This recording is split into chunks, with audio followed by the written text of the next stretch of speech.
Thanks for staying tuned to your station, the African 20 Television, and welcome to your program, Security Watch Africa, on this channel. And this program, every Saturday, will bring you that information you need to keep your life safe and secure. Welcome. We are in the spirit of celebrating the 60th independence anniversary of the Federal Republic of Nigeria. I must say that it's been an up and down period for the nation, but we thank God the country is moving ahead, and with the support and the support of everybody in leadership and the followership, then the country will get and go and progress. Yes, we'll be starting looking at some items that has to do with, we package some reports that has to do relating to the Independence Day, independence of Nigeria. We'll be starting with what has been the armed forces contribution, particularly the Nigerian Army, since Nigerian independence. Sit back as we bring you this report by Shirley Daniels. Nigeria as an entity was ruled by representatives of the Queen of England, making the country one of the colonies of Britain.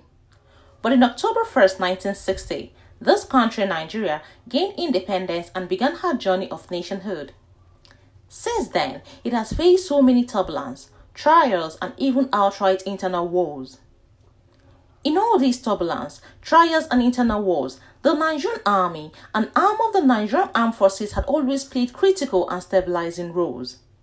Beginning with the first military coup of January 1966, allegedly aimed to stabilize governance in Nigeria, to the counter coup of July same year in 1966, then the Civil War of 1967 to 1970. The Nigerian Armed Forces had fought to keep Nigeria as an indivisible entity. Since after the Civil War in 1970, Nigeria has witnessed so many internal armed conflicts, and subsequent government had always called on the Nigerian Army to counter the conflict and restore sanity. Major internal armed conflicts faced by Nigeria include the Metasini riots in Kano in 1980, Metasini riots in Maiduguri in 1982, the same in Gombe in 1982, Jimeta Yola in 1984, Bauchi riot of 1991, Rehad Bonki riot in Kano 1991, Zango Kataf crisis in southern Kaduna, and the 2011 presidential election conflict riots in Zaria and Kafanchan. 2012 communal clashes in Iza and Ezilo in Ebonyi State, Bakassi Boys violent activities 2012, Niger Delta militancy and kidnapping. In all these, the Nigerian Army played significant roles in restoring sanity in the country. Steadily, the Nigerian Army personnel are called in to support the Nigerian police in checkmating violence, armed robbery, kidnapping, youth restiveness, and banditry. Since 2010, the Nigerian Army, leading other security agencies in the country, have been countering terrorism and insurgency when Boko Haram terrorists commenced their destructive acts against the nation. The Nigerian Army, which has successfully helped to restore peace in many regions of the world, appeared unprepared to quickly checkmate these terrorist groups, and this led to loss of many lives, displacement of so many citizens, and destructions of properties. The nation Nigeria was almost brought to her knees. The Nigerian Army quickly re-strategized and invigorated to restore normalcy. That I've been chosen to, be the Chief of Army Staff at this particular time, very challenging period where the Boko Haram terrorists have penetrated everywhere, virtually every part of the country. Very few of these parts of the country that were not affected, but the northeast, the worst affected, then started moving into the north central, the northwest.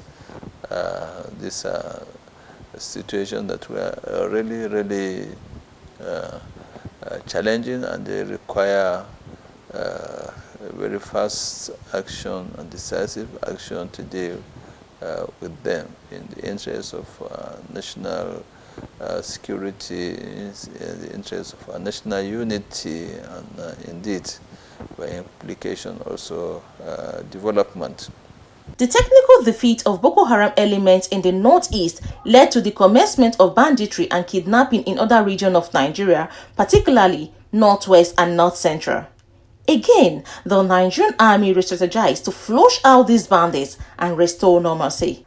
As Nigeria celebrates its 60th independence anniversary and the armed forces poised to continue in protecting the territorial integrity of the country and counter insurgency, terrorism and banditry, it is expected that government at all levels and the people must join hands to ensure the realization of Nigeria of our dreams.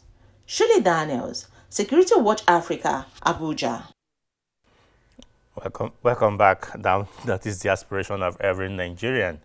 Nigerian of our dream, a prosperous and a nation that cares for each citizen. Yes, we also spoke with people on the streets to find out what did they think about Nigeria, what are those challenges that Nigeria as a country and the people are facing, and what is the way out. Sit back as we bring you this report by Elizabeth Tanko. As Nigeria marks its 60 years of independence from British colonial rule and her Diamond Jubilee, it has been a mixture of the good, the bad, and the ugly. Some had opined that the glorious days of the country has given way to gloomy days. But to some many, the nation is evolving and passing through learning curves. Many challenges have been faced by the country, from political instability to disturbing insecurity and excruciating economic downturn. In all this, the nation full with resilient and hardworking people still stands strong, and one with hopes for a better future. Security Watch Africa took to the streets of Nigeria to find out the challenging issues confronting the country, possible ways these issues can be taken care of, and their wishes and prayers for Nigeria at 60. There are just two things. The first of all is security, and the second is the high rate of food supply in Nigeria. It's really on a very high demand. I would say that the government should provide more security personnel in strategic areas here in Abuja and within other states. I think that will be the best way to tackle this issue, because we cannot totally eradicate some of all these issues, because security, one thing, is the most important thing in Nigeria, to safeguard lives and to protect the living of people. Well, due to my understanding of what is going on in Nigeria, since when Nigeria was getting independence, that they want to celebrate tomorrow. Nigeria was tried, but it's not more. The democratic in Nigeria is somehow, because our leaders, some of them are not even thinking of the poor or masses people. You understand? There's lack of employment, and the little one that they're supposed to help the masses with, then on their own, they are using it on their own. They are not even thinking of the masses. So from we have independence up to now, Nigeria is supposed to develop more than what we are expecting. It's not as we are living now. A country that has insecurity, for me, my own opinion, a country that has insecurity issues, honestly, cannot grow. And a country that have issue of economy cannot also grow. So our economy needs to really be stabilized. The most challenging issue in Nigeria is the poverty. People are suffering so much. So I pray the government should look and do something about it. My prayer is for a better Nigeria. I want everybody to live happily. The government is trying her own part, and the military too, they are doing well, but the military are doing their best to curb the insecurity. I don't like going on blame game. I want every Nigerians, each and every one of us, to come up together. All hands has to be on deck for Nigeria to be great again. As the government of President Muhammadu Buhari strives to improve the state of security, economy, and political well-being of the country, it is advisable that all Nigerians will work for the peace and unity of the country, to attain the goals of its founding fathers, for a prosperous and united country that cares for the well-being of her citizens. Elizabeth Tanko, Security Watch Africa, Abuja. The well-being of Nigerians, it must be the responsibility of government and everybody. The one responsibility of government is to protect and provide for the people, and we urge the Nigerian government at all levels, just both the local, the state, and the federal, to take the welfare of each citizen as paramount. Yes, one of the Nigerian citizens is also playing his own role, talking about Pastor Chukwuma Nwokocha. He had a Thanksgiving and a prayer session for the Nigerian independence, and the opportunity for people who are of Christian faith to know more about coronavirus pandemic. Sit back as we bring you this report by Peggy Agbe. As Nigeria marks its 60th years of independence, her Diamond Jubilee is worth celebrating, even though she has undergone many threats, attacks, and criticism within and outside her walls, but still stands strong. With this in view, the Chukwuma Nwokocha Ministry had a prayer and Thanksgiving session titled Working in the Realm of Possibilities for Nigeria as she celebrates her 60th years of independence alongside the ministry's 3rd year anniversary and his birthday. The occasion was also used to educate attendees on coronavirus COVID-19 pandemic. Speaking on the essence of the double-barreled Thanksgiving service and prayer session, Pastor Chukwuma Nwokocha encouraged Nigerians not to despair. A lot will come to you to tell you that and this. Don't allow them. They will speak into your spirit. They will want you to do what they want. Don't allow them to drag you down. That is why I don't want to allow anybody to drag me down. Speaking on surviving the pandemic, the guest speaker, Dr. Emeka Fred Kainebi, spoke extensively on what Nigerians, particularly Christians, must do to survive these perilous times. So all states in Nigeria now at least have had a case of coronavirus. And there were just about 58,000 who have the virus. But thankfully, our deaths are not so much. That's over 1,000. All for which we thank who? God. We thank God Almighty because the story could have been worse. And so what's very important is the prevention. And a lot of people would say, I don't even believe that this thing exists. I don't believe it happens to me. I don't believe it happens to anybody at all. But it does happen. So these are just certain things. We see them all over social media. We see that over at the radio, wear a mask. Donatus, wear a mask. What is the church's place with coronavirus? How does the church see coronavirus? Aren't we blessed that the way to prevent it is wash your hands? What if it was pay 1 million naira? Can't you see that there are a lot of things we don't thank God for? That God is faithful, that the way to prevent it is soap and water that is so available. The way to prevent it is when you're going outside, cover, wear a mask. The highlight of the event was a prayer session for Nigeria and security agencies. Begin to declare for Nigeria, there shall be well with us. Pray for unity, peace, togetherness, hope in our nation. Understanding each other will come to pass. All the negative pronouncement of people, other nations, will never happen in Nigeria. Also speaking were some members and guests who expressed their profound gratitude to God and the clergyman for organizing such a wonderful program of sensitizing the people about coronavirus and encouraged all the religious bodies to emulate this gesture.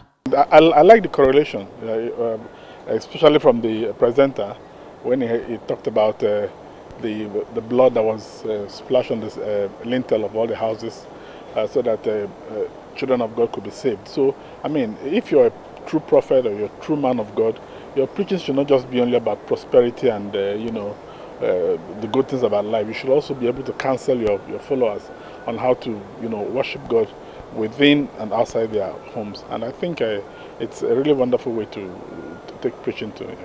It's improved on the knowledge I already have about coronavirus. What I learned today is that you will wash your hand.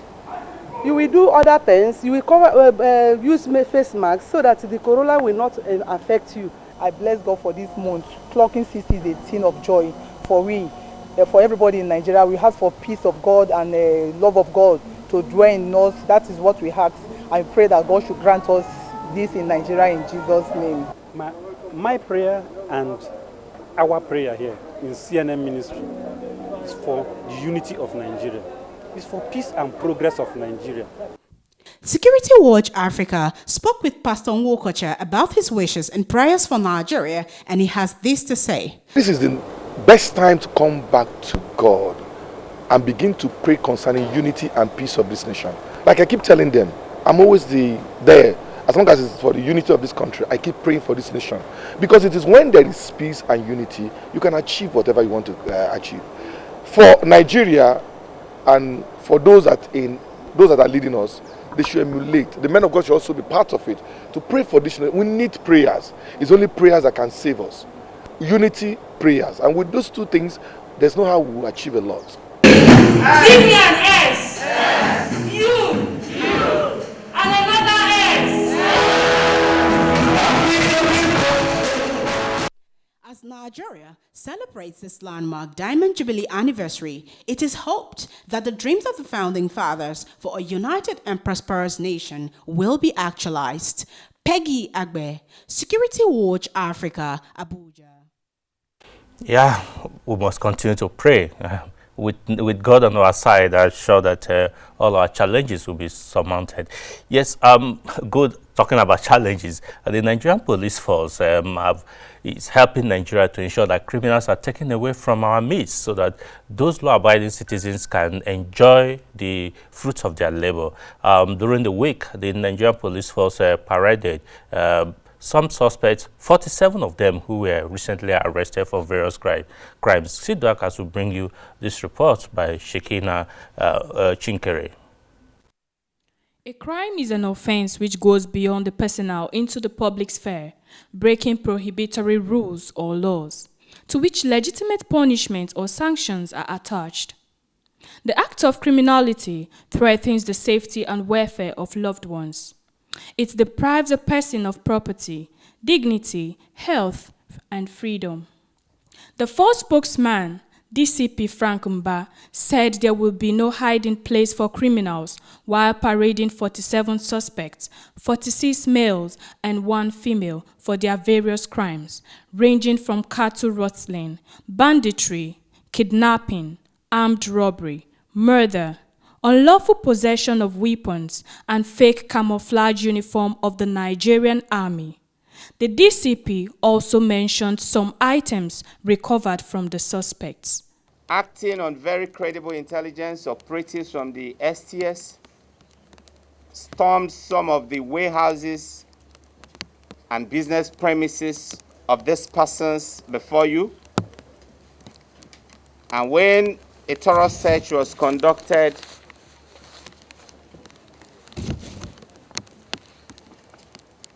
lots of camouflage. These are clothes that are designed and made to look like the official apparel or official uniform of members of the Nigerian Armed Forces. The DCP Frank Mba enumerates the attack of a bullion van by some of the suspects. The suspects before you, 7 in all, linked with a very deadly attack on a bullion van in Abakaliki in Ebonyi State on the 29th July 2020. The gang leader, Sunday Shoyemi, a 46-year-old fisherman from Bayelsa State, confessed to this crime. This operation was carried by me with some of my friends at Ebonyi State. When we carry up the operation, we take 2 weeks, monitor the polling vans. After the 2 weeks, we carry on the operations. And along the line, we get a big misunderstanding within my driver with the workers. So through from that argument, we leave the polling vans. So when we get to road, we heard that 4 policemen was dead. Other suspects, which includes John Nnoma, a 58-year-old man from Abia State, known for exchanging cartridges for bushmeat, and also Ibrahim Salisu, a 35-year-old man who was arrested along Kaduna Road for selling of ammunitions linked with Ibrahim Amer, popularly known as Yellow Jambros. That is a boy to one notorious bandit, popularly known as Yellow Jamboros, that Yellow gave him 2 AK-49, 2 other guns, and the military uniform he's wearing for operations. Nigerians who are involved in such criminal acts are warned to desist from it, as the Nigerian police force and other security agencies are working tirelessly in tackling security challenges in the country, as their commitment for internal security remains unshaken. Shekina Chinkere, Security Watch Africa, Abuja. Welcome back. That is minus 47 of criminals from our midst, and I must commend the security agencies, particularly the Nigerian police force, for ensuring that these criminals are off our streets. Yes, last year, by this time last year, we were preparing for our 16th edition of the Africa Security Watch Awards Conference and Exhibition. Sadly, it wouldn't be possible this year because of COVID, but preparation is on to make sure that we have it in the first quarter of 2021. Sit back as we bring you the montage, the memory of last year's event.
Yeah, really, the committees, all the panel of judges are working to ensure that the best gets awarded for the next edition, which is the 17th edition, and it's coming up very, very soon. Preparations are on already, so plan to be part of it.